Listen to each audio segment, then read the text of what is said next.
Você já se perguntou por que frequentemente nos sabotamos, mesmo quando tudo parece ir perfeitamente?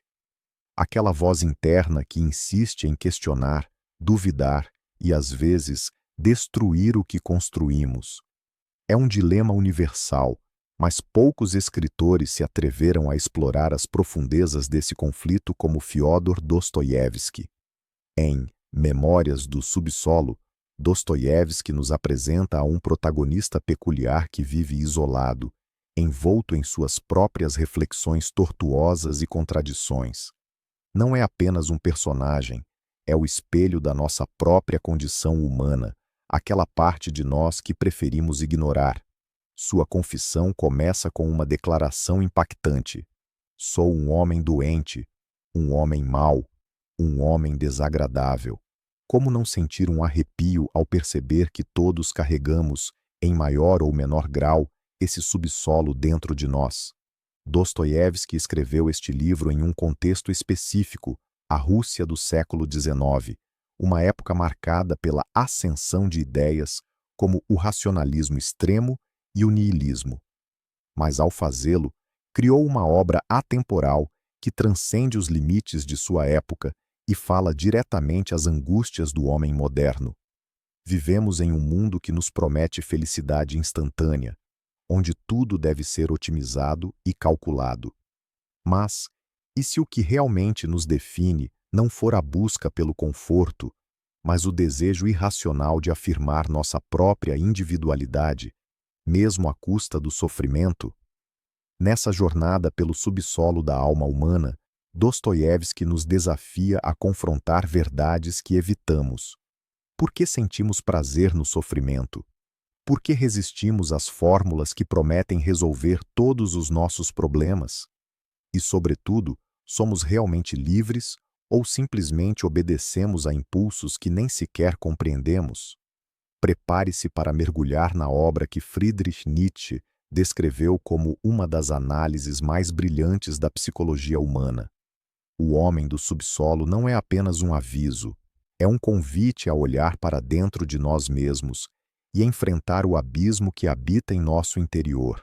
Para entender Memórias do Subsolo, é crucial retornar ao contexto turbulento em que Dostoiévski escreveu sua obra.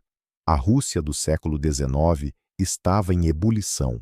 Ideias revolucionárias como o niilismo, o racionalismo extremo e os primeiros traços do socialismo utópico capturavam a imaginação dos jovens e prometiam uma nova era de progresso e igualdade. No entanto, para Dostoiévski, essas correntes de pensamento representavam um perigo existencial para a alma humana. Em 1862, Ivan Turgueniev publicava Pais e Filhos, uma das primeiras obras que popularizou o termo niilismo. Os personagens dessa obra defendiam que não existiam valores absolutos nem verdades transcendentes, que tudo devia ser questionado e reavaliado. O movimento nihilista acreditava que o homem podia, através da razão e da ciência, construir uma sociedade perfeita onde o sofrimento seria abolido e as injustiças corrigidas. Na prática, porém, isso significava a negação de tradições, moralidades e até mesmo da fé. Dostoiévski observava com horror a ascensão dessas ideias. Para ele, a tentativa de reduzir o ser humano a um cálculo racional não só era uma ilusão, mas uma ofensa à complexidade da condição humana. Sua viagem pela Europa no início da década de 1860 reforçou essa percepção. Escreveu em cartas que o Ocidente estava mergulhado em um individualismo egoísta, onde o eu era glorificado acima de tudo. Essa obsessão com a autonomia individual lhe parecia, segundo ele, um caminho direto para o isolamento e a desumanização. E foi nesse ambiente que Dostoiévski respondeu de forma contundente com O Homem do Subsolo.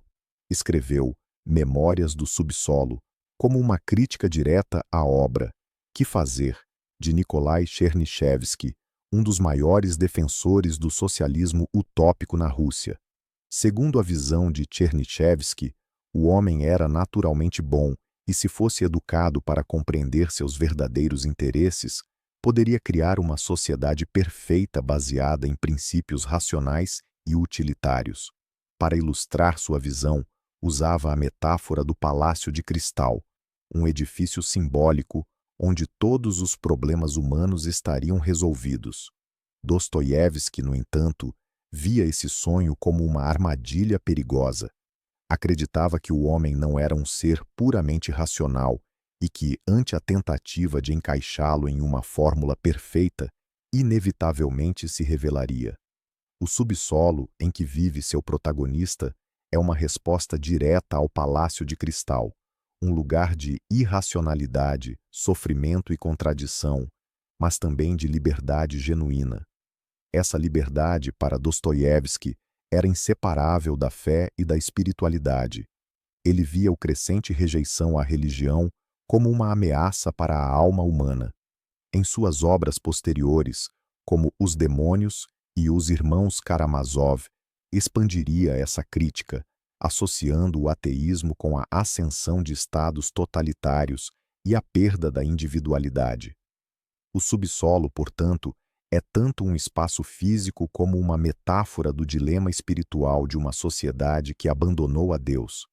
Mas o que torna o subsolo tão relevante para nós hoje?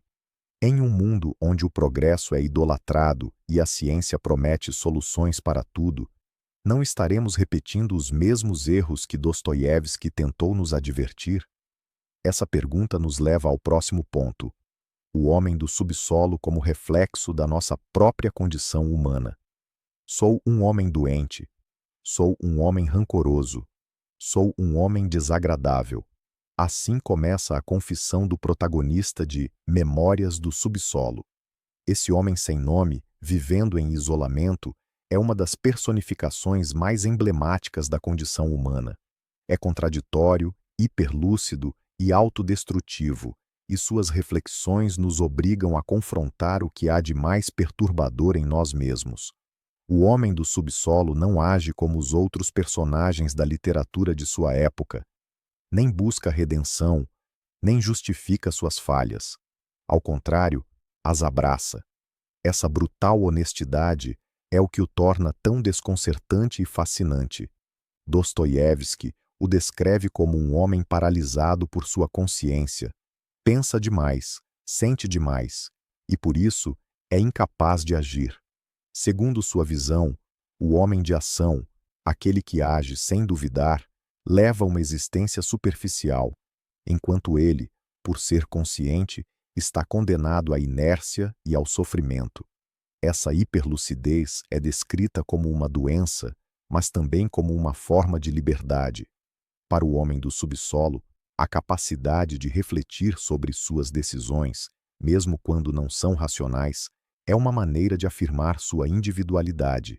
Rejeita o determinismo científico e as ideias utilitárias que reduzem o ser humano a uma máquina previsível. Para ele, 2 plus 2 não é necessariamente 4. Às vezes, 2 plus 2 pode ser 5, porque o homem, em sua essência, é irracional, imprevisível e contraditório.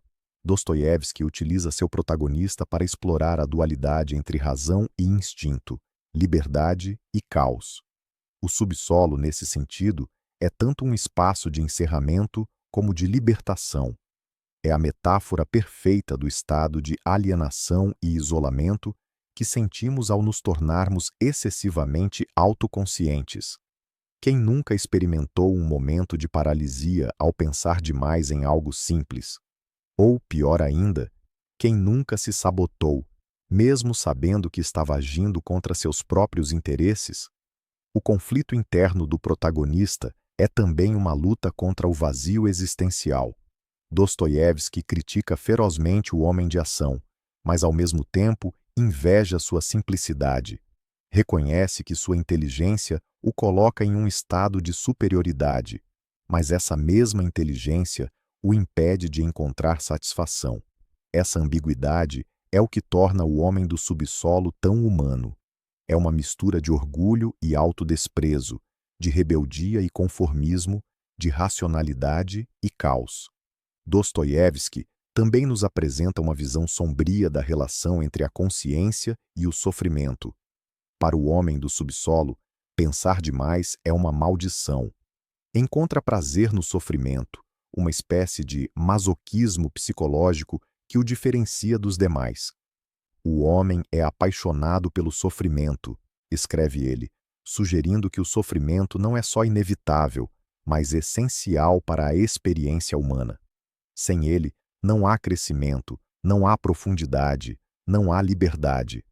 Nesse sentido, o homem do subsolo antecipa muitos dos dilemas do mundo moderno.